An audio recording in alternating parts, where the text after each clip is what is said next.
afternoon, everybody. It's a pleasure to see so many of you here on this special occasion.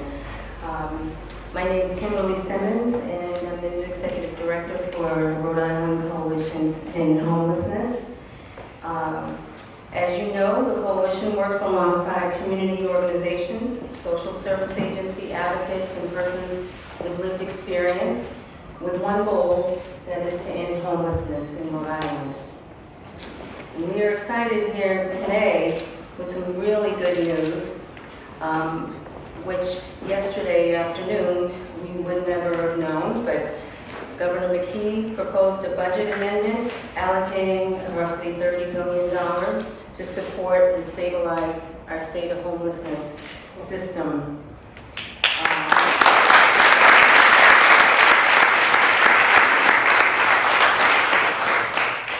And it is so critical. I mean, we are very excited, but we don't want to let up. We are important in the process. It's not gone through yet, although this is very, very different and unusual. We have to still apply the pressure, still educate folks on the need and why this is so vital to the state of Rhode Island. So this is welcome news to all of us, all of the stakeholders involved and advocates who've been trying so hard to make sure that we have the resources. And we're thankful to Governor McKee and Secretary Pryor for their leadership. More is needed to support unhoused Rhode Islanders who are still living on the street.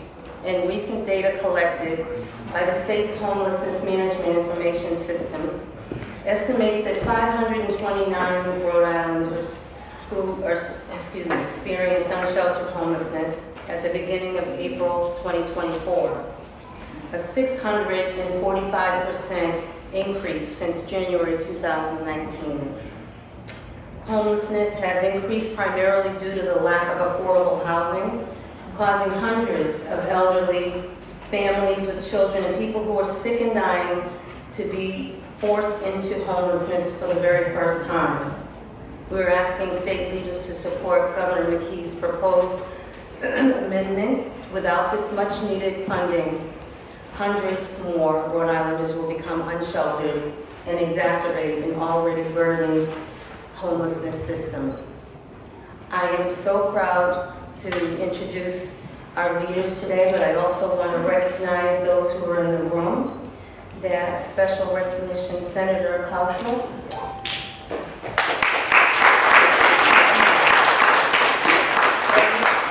Representative Speakman. Representative Tansey. Representative Handy. And also our agency leaders who are in the room. We're so thrilled to have you as well, and that's Eileen Hayes.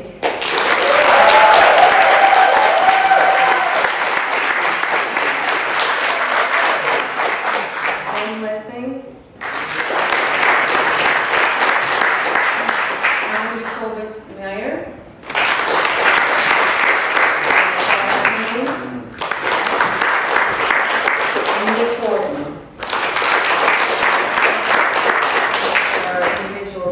Tirelessly working for this effort.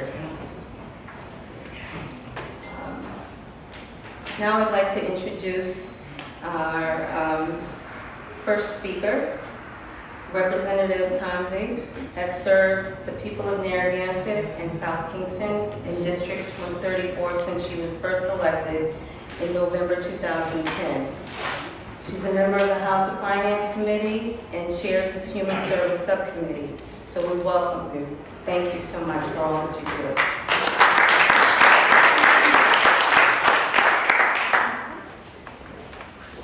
Good afternoon. It is my honor and my pleasure to be here today. And I just want to point out, because those of you at home don't know, that this room met its capacity 3 times over. And so the vast majority of people had to be shuttled out into overflow rooms. And it dawned on me, very obviously, right, that there's an overflow capacity in the shelters, and that there is unexamined and unaccounted for urgency in the need for housing people. And I just, I wanted, it was that juxtaposition of the overflow and the overflow. So I want to thank you all for taking the time to come out here today and to make sure that we don't forget and that we are fully aware of the situation. Another surprising thing happened last night, as was alluded to. We got the call that the governor is introducing the budget amendment. And I cannot help but say thank you again to all of you for your advocacy, because that's not something that happens easily in our state.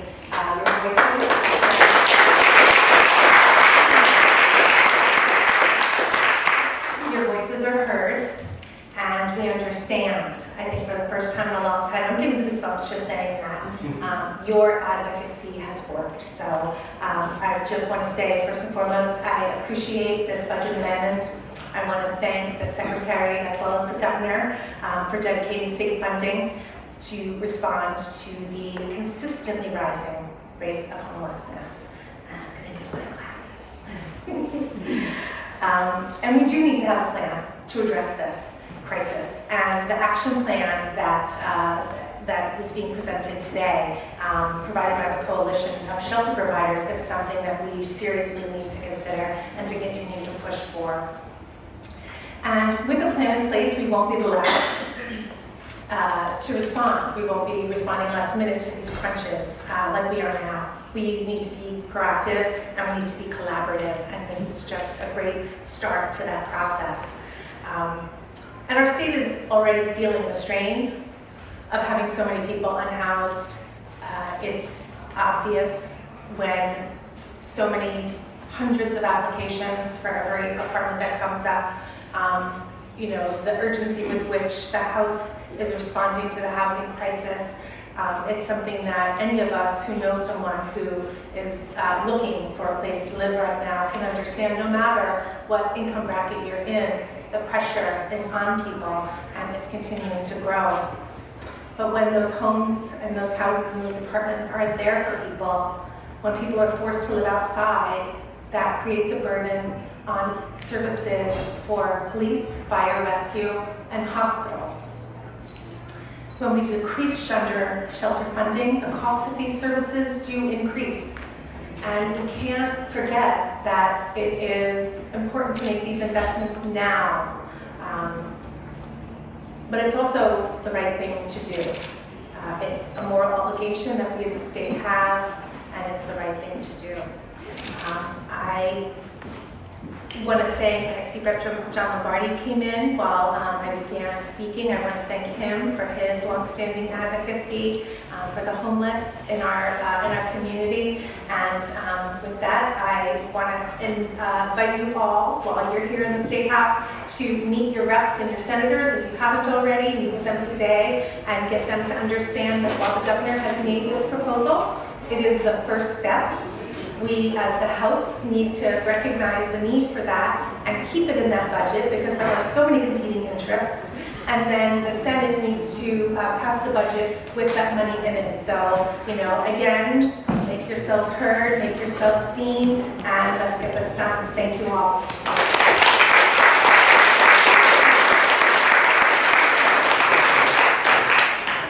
Yes, I also would like to welcome Representative Lombardi and thank him as well for being present and supportive. In addition, I look out here and I see so many from all of the organizations that are doing on the ground work to make sure that we're able to advocate and get some work done like this. And so I appreciate those of you who are here representing organizations, and also for those of you representing those who've been unsheltered and have lived experience, because without your voices, this wouldn't even be possible. Next, we have Senator Acosta is a Democrat representing the people of Central Falls and Pawtucket in District 16 in the Rhode Island Senate since November 2020.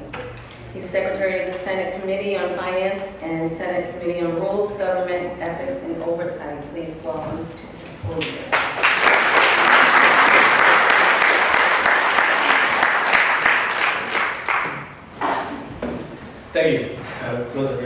expecting to speak, but I think it's a good opportunity to do so.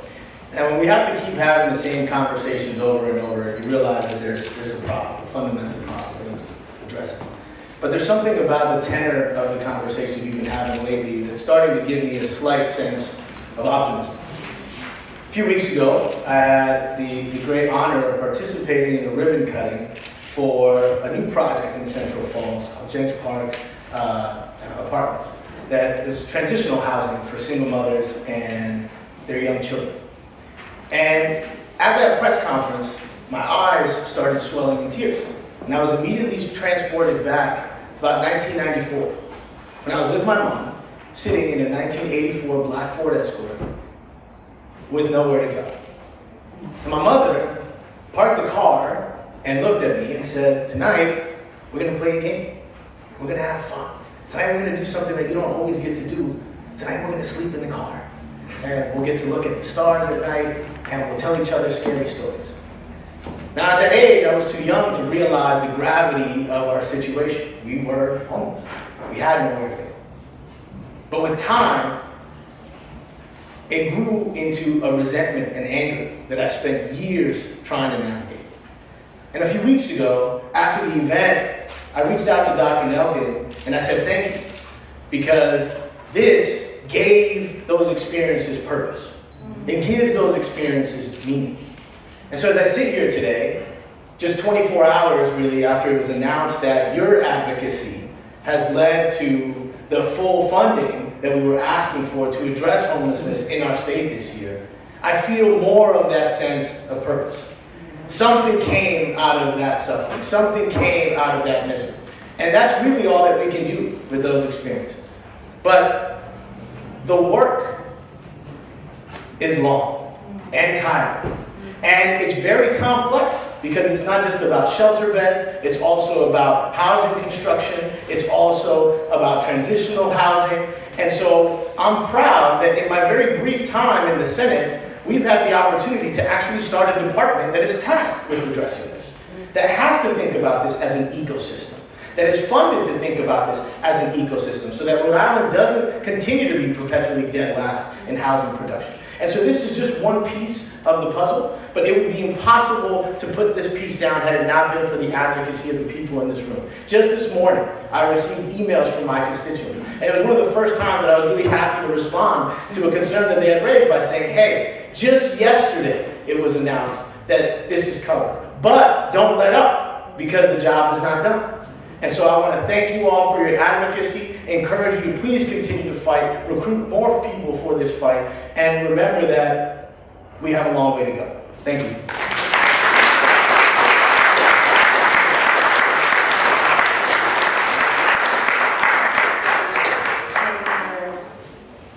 And next we have Jessica, who's a shelter resident, who can tell us firsthand about those experiences that he was just speaking of, and about many of those that have had the same experience, difficult to survive while experiencing homelessness. Welcome, Jessica.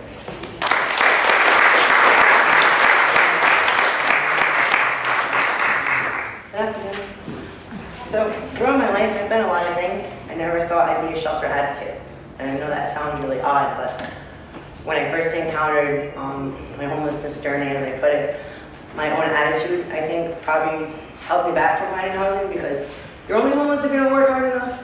You're only homeless if, you're not educated enough. And now I see the fallacy behind a lot of standards that people place upon people who are homeless. I'm educated, hasn't gotten me housed. I'm kind, most of the time, that hasn't gotten me housed. I was very ignorant of the barriers that are placed. It's more expensive to be homeless than it is to be housed. And I would think that's ridiculous. People are spending their money on drugs. Now, because when you don't have a fridge and your wife's diabetic and she needs fresh fruit or juice, you'll come out of your pocket and you'll spend that $7, $8, $9, $10 on one juice to make sure that they're okay. You would never stop to think of the expenses just to get to look at an apartment. I've given my friends $30 in gas just to get us there, because the buses that were coming back after looking at that apartment weren't going to get us to our shelter on time. And if we miss curfew, we're sleeping outside again. I'd like to thank the governor's office for the amendment, and I hope that it goes through, because without programs and funding, it's not just me with a terminally ill wife, a past bad attitude. There's a lot of us. There's a lot of us who are sick, who can't find somewhere to live. We have income. I work. My wife has income. We're in a whole program that provides our rent for a year. We're on hundreds, and when I say hundreds of lists, I mean hundreds of lists that have housing receipts that I can show proof of. We are still unhoused. There's a lot of us out there, and we're not all drug addicts. We're not, and even if we are, does that mean that drug addicts deserve to sleep outside? I think not. I think that housing is a basic right. You should have 4 walls and a roof.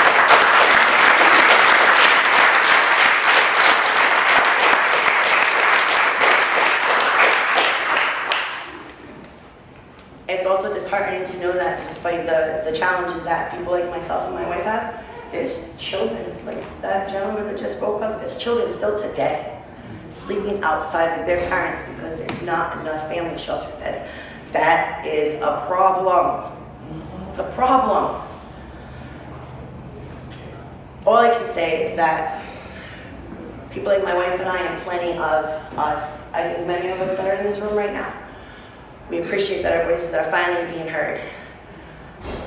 You know, I heard somebody say something one day. I've done a lot in my professional life. There's 2 days that are the most important in a person's life. It's the day you were born and the day that you find out why. If our voices can be used to make a change, nobody should be sleeping outside for any reason at all. So I hope to see the changes keep coming. I appreciate everybody's support for Alicia and I in our own journey. Many of you in this room who have been part of our path and journey, and it's still not over. We're still just looking for this apartment now. So thank you as you watched our growth, and I deeply, deeply thank the agencies that have helped us on our way, especially Open Doors and the Quarantine and Bruce and Jackie Fisher. Thank you so much.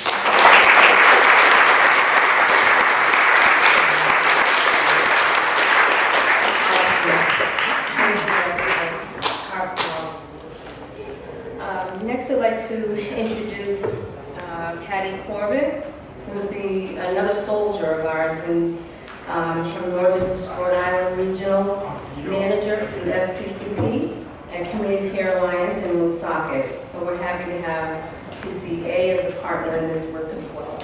Thank you.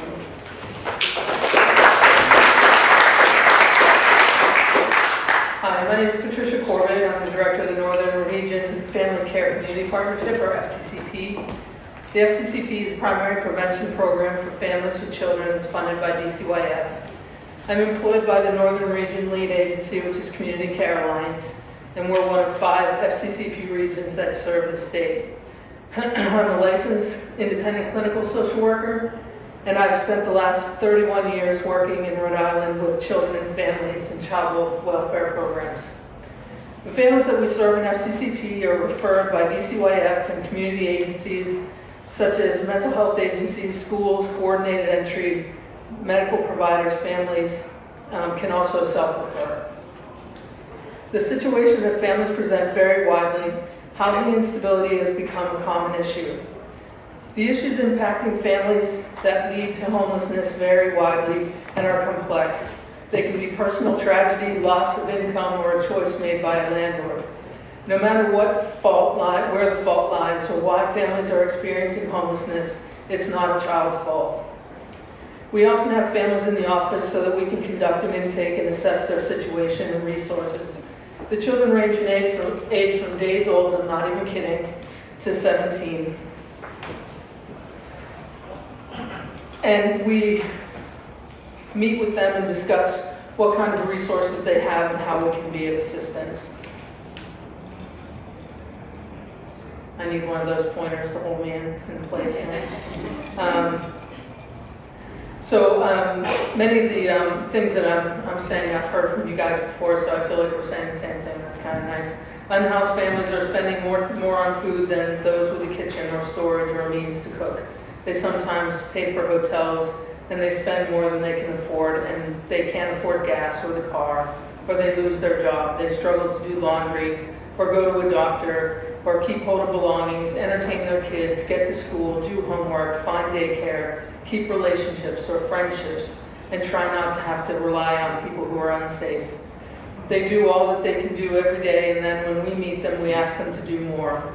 Our housing navigator is a person with lived experience and knows what it takes to get out of this hole. We have had families be successful in finding housing and shelter, but it's effort, and it's asking, and it's luck, and it's grit, and it takes time, too long a time. The Northern Rhode Island FCCP is part of the member agency of the Rhode Island Coalition for Children and Families, joined today's organizers to call on the state to do more to prevent and end homelessness for children and families. Homelessness may be brief or long-term, but the ill effects will last a lifetime in the health of a child. Thank you.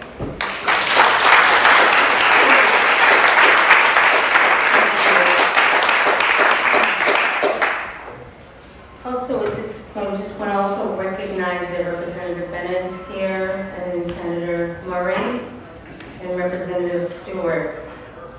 We're grateful to have your support. In addition to Paula Hudson from Better Lives.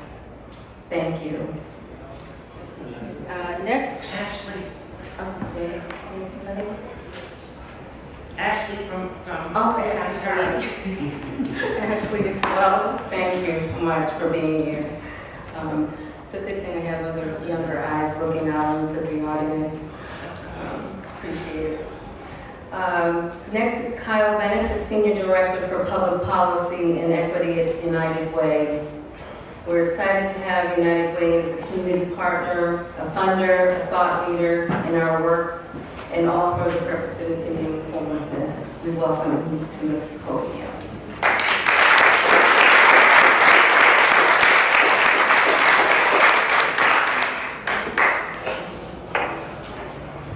Good afternoon, everyone. Good afternoon, everyone. It's sad that we have to be here today for this cause. While there are some things to celebrate, we know there's so much more work to be done.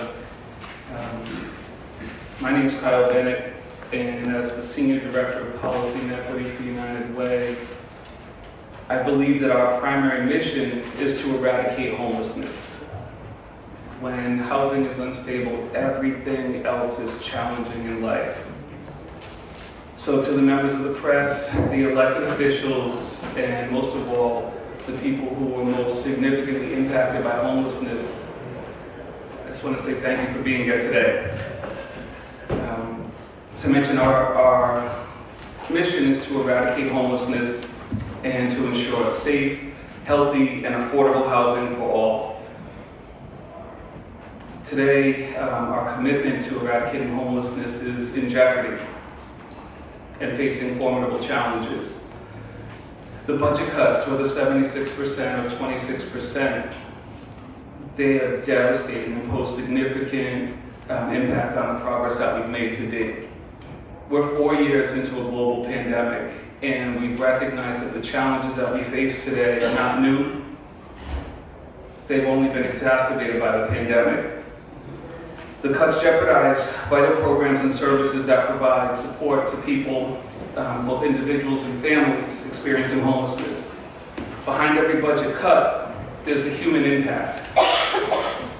Last week, I received a call at our helpline 211, and not surprisingly, it was someone that I knew, a single person who had taken her daughter and grandchildren in after they had their time at the shelter had expired. So in her one-bedroom apartment, she brought her daughter and 5 grandchildren to live. So when I think about the call to stay home, wash your hands, keep your social distance, and then I think of the reality of a single-bedroom apartment with 7 people living in it, when something as simple as a common cold comes up, it spreads throughout the household like wildfire, never mind COVID and other communicable diseases. Addressing homelessness requires a collaborative approach. It necessitates the involvement of community organizations, advocates, Thank you all again for being here. And government agencies. And then the most important piece is people with lived experience. Together we can leverage our collective resources and expertise to develop comprehensive solutions that tackle the root causes of homelessness and provide pathways to stable housing.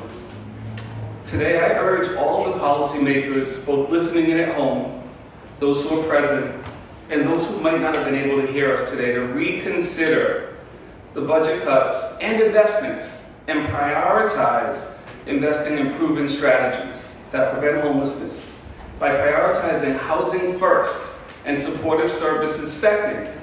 We can create a more equitable and inclusive Rhode Island where everyone has the opportunity to thrive. At United Way, our vision extends beyond just mitigating the immediate crisis of homelessness. We aim to create lasting change that ensures housing stability for all Rhode Islanders is real. This requires sustained investment, and I'm proud to say, I want to thank my President and CEO, Courtney Nicolato, for being here and making the time in between meetings, but for making the commitment to investing over $1 million in housing solutions every year as United Way. We raise the dollars and invest them right back in the local community. That doesn't solve the problem by itself, but it does give us access to data. It does give us access to some of the community partners who are represented here today. And it does give us access to providing support for some of you and some of the people that you may know or that you may receive a call from. United Way stands ready to continue our work alongside our partners to advocate for policies and funding that support housing stability, that promote economic opportunity, and that advance racial justice and social justice. Thank you for your attention. Thank you for letting us join forces in creating a Rhode Island where everyone has the ability to find a safe, healthy, affordable place to call home. Thank you.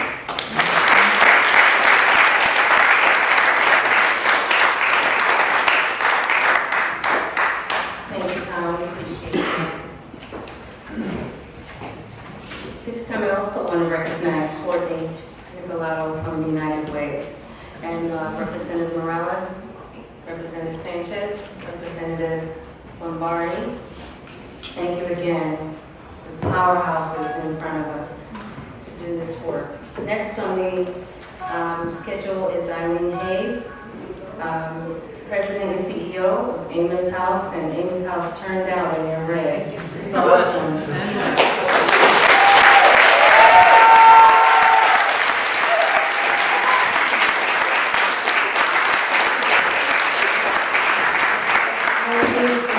President and CEO of Amos House and has been an advocate for many years, fighting for people experiencing homelessness.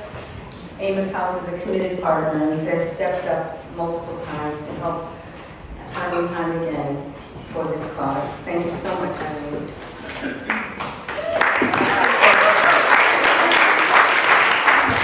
So I only found out this afternoon that I was going to be speaking, and if I had written a speech, I wouldn't read it anyway. So I'm just going to speak from my heart, as I always do.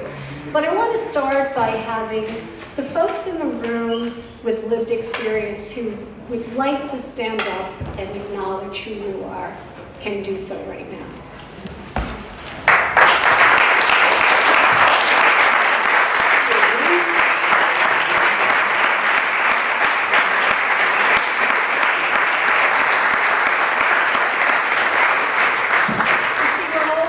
About including people with lived experiences, but we usually talk about having one person rather than the whole community take front and center. So I wanted to make sure that we acknowledge the daily struggle of folks that are really going through this. As many of you know, we've been doing this work for a very long time. And I don't know if how many of you have ever seen the movie 50 First Dates. Yeah. You know, you kind of have an experience and you immediately forget it. Well, sometimes I feel like that's what's happened over the past 30 years of my work in this space. We seem to never get through the crisis. We start a calendar year where we're like gung-ho in July to think about how we're going to handle winter emergency homelessness. And then we go back in the spring, discharge people back to the street and start all over again. That's not solving homelessness. homelessness is not a single issue problem. It's a public health crisis. Yeah. And there are many reasons for that.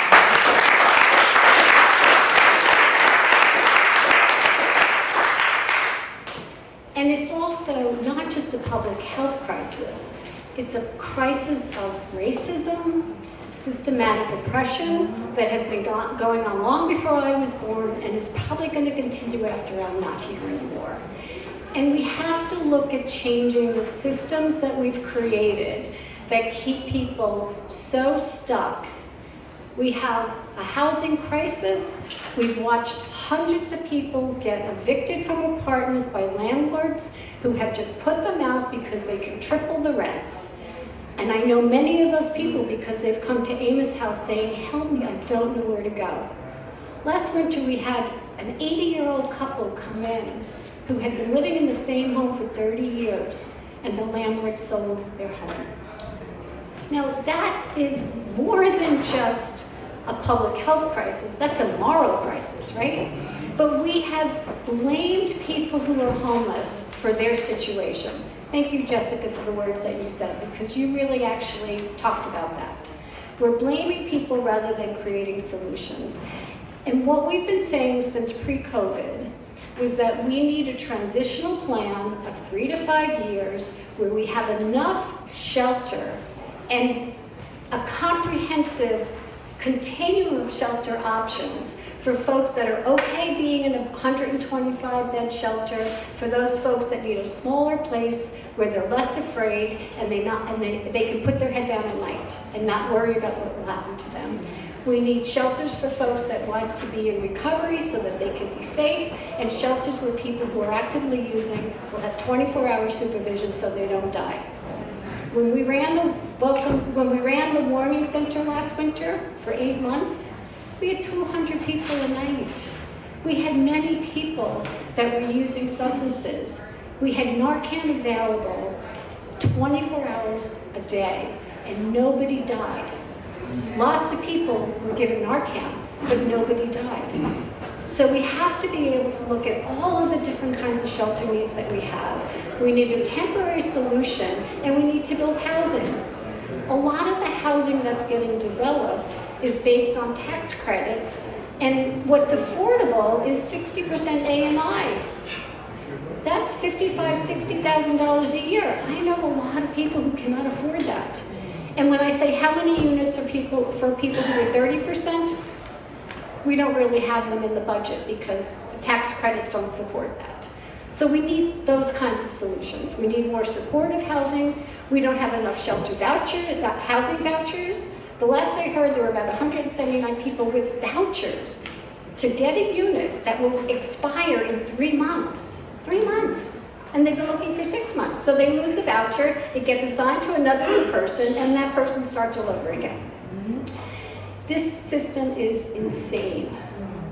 And we need a collective group of people that are not fighting over the dollars with each other, they're not pitting one against the other, and we're really working together to find solutions that address every single unique person.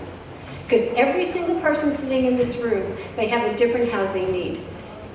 And they have a right to have the housing need that suits them and makes them feel safe for themselves and their families. So I am very grateful for the dollars that were put back into the budget, or proposed, but I'm also angry because we've been doing this over and over again, and it is never changing. And until we get out of this loop, we are not going to solve homelessness. So that's it. That's all I got. So thank you.